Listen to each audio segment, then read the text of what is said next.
HOA drained my pool without warning. Now I own the town's water flow. I'm Mason Hayes, 42, a civil water engineer who traded New York's skyscrapers for the slow pace of Sun Valley estates. When my wife and I bought the Craftsman Cottage last spring, the backyard pool felt like a luxury, a place to cool off in the scorching afternoon sun. I pictured lazy weekends, children splashing, neighborhood block parties under swaying palm fronds. But 3 weeks after moving in, the water was gone. It happened at dawn. I woke to a dead stillness, no gentle slosh of water, no echo of emptying filter pumps. Instead, I found the pool bone dry, every last drop siphoned away. The jet nozzles gaped like empty eyes. I ran inside to find a fluorescent notice from the HOA tacked to my door. Violation notice: unauthorized water usage. Pool must be emptied and remain so until further notice. Signed, Karen Meadows, HOA President.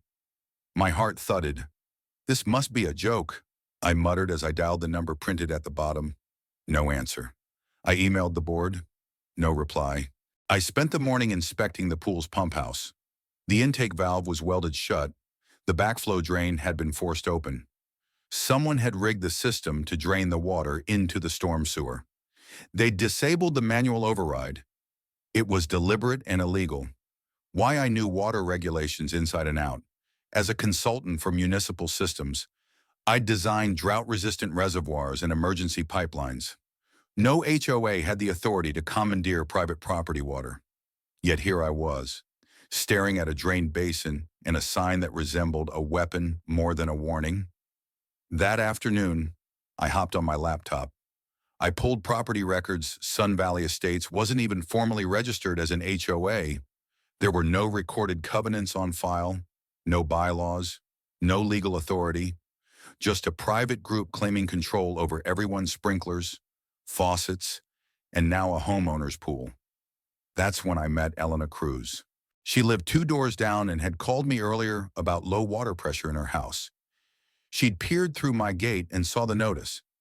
They did this to me, too, she said quietly. They cut my irrigation lines last week, told me I was violating drought ordinances.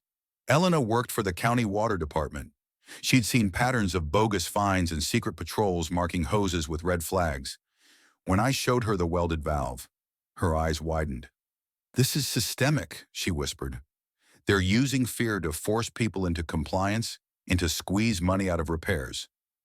We exchanged contact details and spent the evening mapping other incidents. Across the street, I discovered faded warning stickers on a neighbor's sprinkler box. Down the block, another friend's backyard fountain was smashed, all tied to directives from Karen Meadows' HOA. By dusk, I'd uncovered a disturbing truth: the HOA was pocketing repair payments and late fines into a private account. The so-called community fund was a sham. Worse, they'd threatened families with forced water shutoffs if dues weren't paid. I couldn't stand by. That night, I knocked on doors, first Elena's, then Carl and Denise, 2 houses down. By midnight, we were a small coalition: a water engineer, a county inspector, a retired judge, and a single mom whose garden hoses had been seized. We called ourselves the Sun Valley Water Alliance.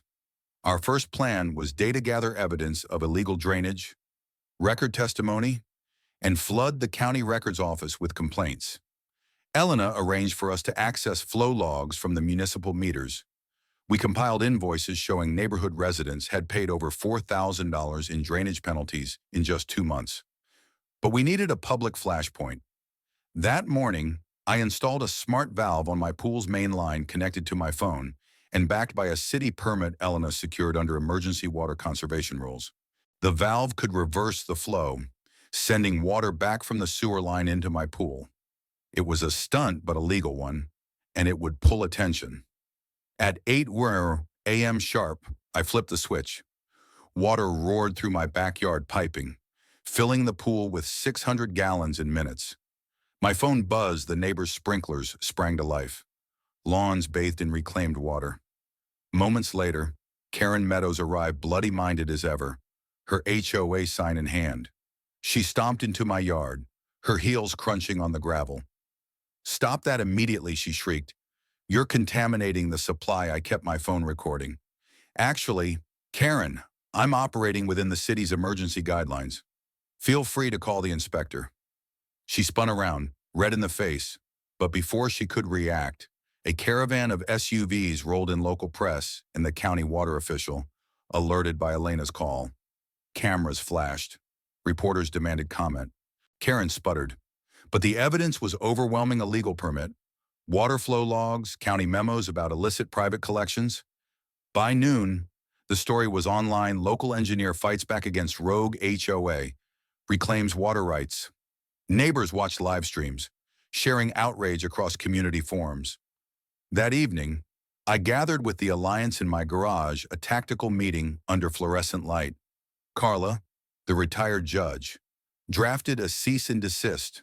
Denise collected signatures. Elena contacted the district attorney. I finalized plans for a public demonstration, a community pool party on Saturday, with every drained yard invited to bring buckets and refill together, reclaiming water and community spirit. We joked about literal bucket brigades, but the mood was electric, a small rebellion against authoritarian petty power. Just as we wrapped up, my phone pinged. A neighbor had posted video of Karen in her home office, counting envelopes stuffed with cash labeled drain fees. Her face was stone, indifferent, but her wife, clearly mortified, was urging her to answer her phone. It was the final piece, proof of personal enrichment. I replayed the clip. Karen's smug grin froze in my mind. Moments later, the Alliance members looked at each other. It was time. A few hours before the pool party, we published the evidence packet online, full public disclosure of transactions, personal accounts, forged bylaws. The local news outlet picked it up instantly. In the hours that followed, the phone at Karen's listed HOA line rang off the hook. Calls from disgruntled residents, a legal inquiry from the county, a state investigator who'd seen enough to open formal charges. That night, the neighborhood was alive with speculation. Some taped supportive signs on their gates. Water belongs to all and Karen's reign is over. Others chalked the sidewalks with blue waves.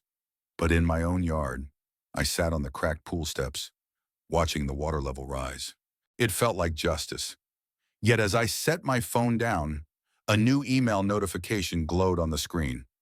You may have won this battle, Mr. Hayes, but water is power, and power changes hands every day. Signed cryptically, a friend in high places. I leaned back, letting the water lap at my knees. This war wasn't over. The morning of the pool party, I awoke to the sound of running water, but not from my backyard. No, this was different. Rushing, gushing, angry. I threw on my boots and ran outside. Across the street, water was flooding from the base of the cul-de-sac hydrant. Someone had uncapped it. Water fountain 6 feet high, spraying onto the sidewalks, soaking lawns and driveways. Neighbors were shouting. Kids cheered like it was a water park. But adults knew better. This wasn't an accident. A fire truck arrived within minutes. The fire chief stepped out, barking orders to shut down the main line. But then he looked over at me and said, "Mason Hayes." I nodded. He lowered his voice. "This hydrant was deliberately tampered with. We found the cap in your recycling bin." What? I blinked. "Someone's framing me. You've got enemies now. Son, watch your step." They shut off the hydrant, but the flood wasn't over. It was just beginning. Karen hadn't been seen in public since the evidence leak. Her house was dark most nights, but her influence still lingering like mold. Someone plastered fake water violation warnings on half the houses in the community. A few residents received anonymous letters threatening to cut their water if they didn't withdraw from our coalition. One even reported a drone hovering near their pool, taking pictures. At first, I thought Karen was working alone. Then Elena pulled the plug on everything. Karen wasn't the architect. She told me in a whisper at our coalition meeting. She was the face. She handed me a document, a real estate trust, registered 3 counties over. The trustee, Harold M. Ference, a name I didn't recognize, but according to the documents, he held controlling ownership over the shared irrigation easements in Sun Valley. Not just HOA dues. He literally owned the water access running beneath our yards. I did a quick background check. He was a developer, notorious for setting up shell HOAs to enforce rules that drove people to sell. Then he bought low and flipped high. Karen had just been his local enforcer. That meant this went beyond petty fines. This was a predatory scheme, a form of land laundering. We moved fast. Denise drafted a legal complaint. Carla contacted a local land use lawyer. Elena secured water flow data proving tampering. Meanwhile, I started building a pressure mapping system beneath my pool using leftover work gear. With a little help from a retired plumber in the neighborhood, we installed a private submeter at my property's water junction so I could detect any usage, siphoning, or rerouting in real time. 3 nights later, it paid off. 2:12 a.m., the sensor pinged me awake. Unauthorized draw 10 gallons per second from the east line. I raced outside. Elena was already in her yard across the street. We followed the main line down to the pump housing on city land, and there, standing in the shadows, wrench in hand, was a man in a dark polo with water enforcement unit stitched over the chest. "Hey," I shouted. He ran. We chased him to the end of the street before he jumped into a waiting black SUV and peeled off. Elena caught a partial plate.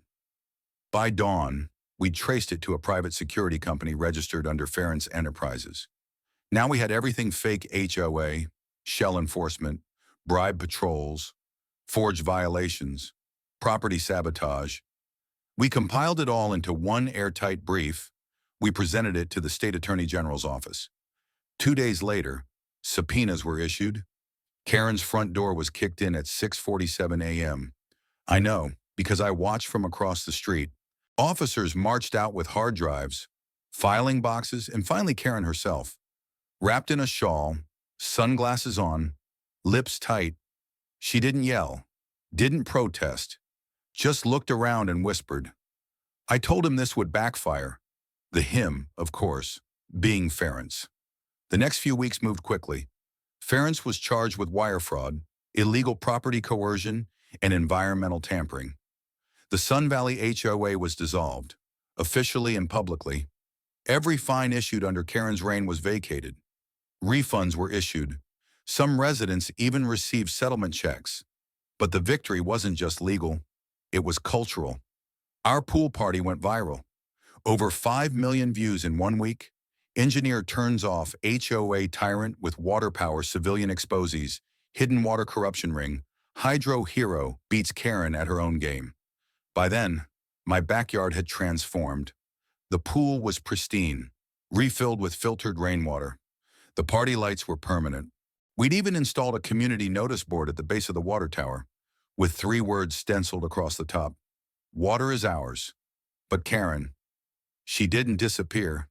2 months after the charges, she returned. No more sunglasses, no HOA badge. Just her, walking her dog in silence. People avoided her at first, but then she started stopping apologizing. I didn't know. She told Denise once, I thought I was doing the right thing. I believed the rules were real. She wasn't forgiven overnight, but her house stopped getting eggs thrown at it. She joined the community cleanup crew, donated to the new Water Commons Fund. Some still say it was strategy. Others say it was shame. One last thing. On the anniversary of the pool drainage, I held a new event, the first Sun Valley Water Festival. Families brought squirt guns. Kids floated in inflatable pools on driveways. A fire truck sprayed a gentle mist for seniors to walk through. Laughter bounced across the pavement. And in the center of it all, I stood on my deck and made a toast to clean water, clean hearts, and never letting anyone steal either again. But just before sunset, as we cleaned up, I found a note in my mailbox. The water may be yours for now, but infrastructure always finds new owners. HOA Ference, I assumed, or someone else, waiting in the shadows. Sun Valley had peace for now, but power never stays still for long. What would you have done in Mason's place should HOAs be allowed to control utilities, or was this a step too far? Comment your thoughts on community power, property rights, and where the line should be drawn